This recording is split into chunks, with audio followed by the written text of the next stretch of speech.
تھے. جس دن حضرت کی مصروفیت زیادہ ہوتی اور تلاوت کا ٹائم نہیں نکلتا, اس دن تلاوت کا ناغہ نہیں کرتے, بیان کا ناغہ کر دیتے تھے. بیان کے لیے آ کے بیٹھتے, 5-10 منٹ بات کرتے اور فرماتے آج میری تلاوت نہیں ہوئی ہے تو آج بیان کی چھٹی, کیونکہ آج میں نے تلاوت کرنی ہے, کیونکہ میں مصروف تھا کسی اور کام میں. کیا مطلب؟ ان کی بوتل میں بیان, ان کے دراز میں بیان بھی ایک 5,000 کا نوٹ, لیکن تلاوت کی ویلیو ان کی نظر میں کتنے کی ہے؟ 10,000 کی. بیان کا چھوڑ. اب ہم حیران ہوتے یار ہم بیان کی نہ کر رہے ہیں, تلاوت چھوڑیں. نہ تلاوت نہیں چھوڑوں گا. وہ فرماتے تھے کہ اس کی مثال ایسے ہے, کنویں سے آپ پانی نکالتے رہو گے, نیا پانی نہیں آئے گا تو کیچڑ آنا شروع ہو جائے گا. فرماتے تھے جو علماء واعظ کرتے ہیں, بیان کرتے ہیں, ان کو نفلی عبادت, تلاوت, تہجد یہ بہت ضروری ہے کہ اگر وہ یہ نہیں کریں گے ان کا اللہ سے تعلق ہوگا کم, اور پھر ان کے علم میں کیچڑ آنا شروع ہو جائے گا. وہ جو لوگوں کو فائدہ پہنچا رہے ہیں نا, علم تو سب کے پاس ایک جیسا ہوتا ہے, اصل تو اللہ کی معرفت ہے, اللہ کا خوف, اللہ کی محبت ہو تو پھر وہ جو علم ڈیلیور ہوتا ہے اس کا اسٹائل کچھ اور ہوتا ہے. اللہ کی محبت اور اللہ کا خوف نہ ہو تو پھر سوائے فلانے صحابی نے یہ کر دیا, فلانے بزرگ کی کتاب میں یہ, فلانے نے اپنی کتاب میں یہ لکھ دیا, فلانا بھی غلط, فلانا بھی غلط, نیگیٹیوٹی, نفرتیں, اس کے علاوہ انسان کوئی کام نہیں کرتا. تو یہ انسان کی نیچر ہے. تو فرماتے تھے بھائی تلاوت کریں گے تو پانی آئے گا اس کنویں میں, اللہ کی معرفت آئے گی, پھر ڈیلیور کریں گے, ایسے تھوڑی ہوگا. یہ ان کی ایک رائے تھی. اور دوسری طرف اس کے مخالف لوگ بھی ہیں. آج ہمیں بہت سے لوگ ملتے ہیں یار ٹائم ہی نہیں ہے, لیکن اچھا جب ٹائم نہیں ہے لیکن آپ نے دن میں کیا کارنامے کیے؟ کارنامے تو کچھ بھی نہیں کیا. ابے تو اتنا مصروف آدمی ہے, تو پتہ نہیں کہ ایٹمی دھماکہ کرنے والا ہوگا, اگلی دفعہ تو ہی کرے گا. جب تیرے پاس ٹائم نہیں ہے اس کا مطلب بہت زبردست تیری لائف گزر رہی ہے نا, اب تو پتہ نہیں کیا کر لے گا. کرتا کچھ بھی نہیں ہے لیکن ٹائم نہیں. کیوں؟ بے برکتی. اٹھیں گے صبح 11 بجے, 11 بجے اٹھے تو جو اصل دماغ کے سوچنے کا, جس میں باڈی بھی آپ کی ایکٹیو ہوتی ہے. حکیم سعید تو کہا کرتے تھے ناشتہ بھی صبح فجر کے بعد کر لو, کیونکہ صبح کے وقت جو انسان کا معدہ ہے نا اور ہوا میں آکسیجن کا تناسب اتنا ہوتا ہے, میٹابولزم بہت تیز ہوتا ہے, اس وقت پراٹھے بھی ہضم ہو جائیں گے آپ کے. ابھی حکیم سعید صاحب نے بڑی خاندانی سے, جلدی سے بس بات مکمل کر رہا ہوں. ہمارا جو لائف اسٹائل ہے 11 بجے اٹھے آپ, 11 بجے اٹھ کے اب آپ ناشتہ تک 12 بج جائیں. آدھا دن گیا تیل لینے, جو کام کا ٹائم تھا وہ ہو گیا. 12 بجے آپ دفتر پہنچو گے یا شاپ پہ پہنچو گے, بزنس کر رہے ہو, جو بھی کر رہے ہو. وہاں جانے کے بعد تھوڑی دیر میں بھوک لگ جاتی ہے, اگرچہ بھی ناشتہ کیا ہے لیکن الحمدللہ معدہ ہضم کرے نہ کرے ہم نے تو لنچ کرنا ہی کرنا. تھوڑی دیر ٹھش پش کیا, کمپیوٹر پہ بیٹھ کے کوئی ٹھش پش کیا, یا تھوڑی دیر کچھ کام وام کیا, یا سائیکلوں کا پنچر لگایا, جو بھی کر رہے ہو. اس کے بعد کھانے کا ٹائم. کھانا ماشاءاللہ کھایا نہیں بلکہ پھوڑا, کھانا کھایا نہیں بلکہ پھوڑا. کھانا کھانے کے بعد انسان کا لمبا ہونے کا دل چاہتا ہے, کہ نیند آتی ہے, سوئیں کہاں, کوئی معمول سونے کا ہے ہی نہیں. دماغ کا دہی بن گیا, تھکے تھکے. تبھی میں تو لوگوں کے چہروں پہ دیکھتا ہوں رونقیں نہیں ہیں, تھکے تھکے تھکے تھکے, نہ کسی کام میں دل لگ رہا ہے, گالیاں دے رہے ہیں معین اختر کے ماموں کی طرح. بات بات پہ کیا آ رہی ہیں؟ جب فریش ہی نہیں ہے تو گالیاں ہی آئیں گی نا. بات بات پہ گالیاں, بلب کے رشتہ داروں کو گالیاں. آپ نے اس کی بائک میں پنچر لگایا, وہ پنچر دوبارہ لیک ہو گیا, بائک کو بھی گالیاں, بائک کے رشتہ داروں کو بھی گالیاں. پنچر والا اگر کمزور ہے تو اس کو بھی گالیاں, وہ اگر پاورفل ہے تو اس کو کچھ بھی نہیں. ساری گالیاں کس کو؟ بائک کے ٹائر کو گالیاں, جس کمپنی نے ٹائر بنایا اس کمپنی کو گالیاں, ان کیلوں کو گالیاں. یہ گالیاں کیوں نکل رہی ہیں؟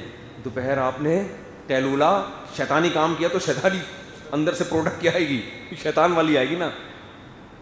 بس تھکے تھکے تھکے عصر میں مغرب میں گھر آ گئے, تھکے ہوئے ہیں, بیوی سے پڑا ہوگا آپ کا. کھانا وہ ویسے ہی ہضم نہیں ہو رہا, کیونکہ دوپہر قیلولہ نہیں ہوتا, کھانا پوری طرح ہضم نہیں ہوتا. وہ بغیر بھوک کے کھایا تھا وہ کھانا, کولیسٹرول بننا شروع, اس کھانے سے طاقت کم اور چربی زیادہ. رگوں میں کولیسٹرول جمنا شروع ہو گیا, ڈپریشن میں جا رہے ہیں, بلڈ پریشر ہائی ہو رہا ہے. ٹینشن نہیں بھی ہو تو خامخواہ کی ٹینشن ہے لوگوں میں بانٹتا پھر رہا ہے. صحیح ہے نا. اور اگر کوئی ٹینشن ہو گئی تو پھر تو ڈبل کوئی مسئلہ ہو گیا. تو اب کہنے کو تو سارا دن حضرت کا بہت بزی ہے, کام دھیلے کا بھی بولو نہیں ہو. کسی ڈاکٹر نے کہہ دیا صبح واکنگ کیا کرو تو بہت ہمت کر کے آج فجر کے بعد, فجر میں اٹھ گئے, اول تو اٹھ نہیں سکتے تھے, لیکن واکنگ کے دوران باتیں کر کے اس واکنگ کا بھی بیڑا بولو غرق کر. وہاں بھی ٹینشن. ہمیں یاد ہے ایک دفعہ تھڑے پہ نا کچھ چند حضرات بیٹھے ہوئے تھے, کچھ بزرگ حضرات تھے. ایک ان میں گھر گئے ہیں, اسی وقت ہارٹ اٹیک سے ان کا انتقال ہو گیا, اللہ ان کی مغفرت فرمائے. تو میں نے کسی کو بتایا, انہوں نے کہا بس وہ تھڑے میں کوئی بات دل پہ لے گئے ہوں گے, کیونکہ ٹاکنگ کے دوران لوگ ایسی کچھ نہ کچھ باتیں کر رہے ہوتے ہیں جو آپ دل پہ لے جاتے ہیں. اور نہیں بھی لے کے جائیں تو دماغ تو لگتا ہے نا ادھر. تو یہ لائف اسٹائل میرے بھائی جب ہوگا, اور پھر نیند, سوتا بہت ہے لیکن اس نیند سے تھکاوٹ دور, تبھی اکثر لوگ کہتے ہیں ہم سو کے اٹھنے کے بعد پھر نیند آ رہی ہوتی ہے ہمیں, کیونکہ غلط ٹائم پہ سوئے ہیں نا. یہ سونے کا قدرتی برغیاں دیکھو مغرب کے بعد فوراً ڈڑبوں میں چلی جاتی ہیں. نیند میری بھی ڈسٹرب ہوئی ہوئی ہے, میں بہت ڈسٹرب ہوں نیند کے معاملے میں, دماغی کام اتنے ہیں. لیکن غلط چیز کو غلط تو ماننا چاہیے نا. اگر میں بھی رات کو دیر سے سو رہا ہوں تو میں اس کو ڈیفائن تھوڑی کروں گا کہ اچھا کام ہے. کام بہرحال کیا ہے, یہ جیسے میں چائے پیتا ہوں تو کام غلط ہے, یہ کوشش کر رہا ہوں کہ چھوٹ جائے, کوشش کر رہا ہوں کہ ہماری بھی نیند ٹائم پہ ہو جائے. تو ہم نے جو بڑے علماء کو دیکھا ہے ان کا یہ انداز دیکھا ہے, تو آپ کو ان کی زندگیوں میں لگے گا کہ یار یہ تو بہت ٹائم ہے. نہیں بھائی, ان کے پاس ٹائم نہیں ہے, لیکن لائف اسٹائل سکون والا. اور قرآن کے جو الفاظ ہیں وَقْصِدْ فِي مَشْيِكَ, اپنی چال میں میانہ روی پیدا کرو.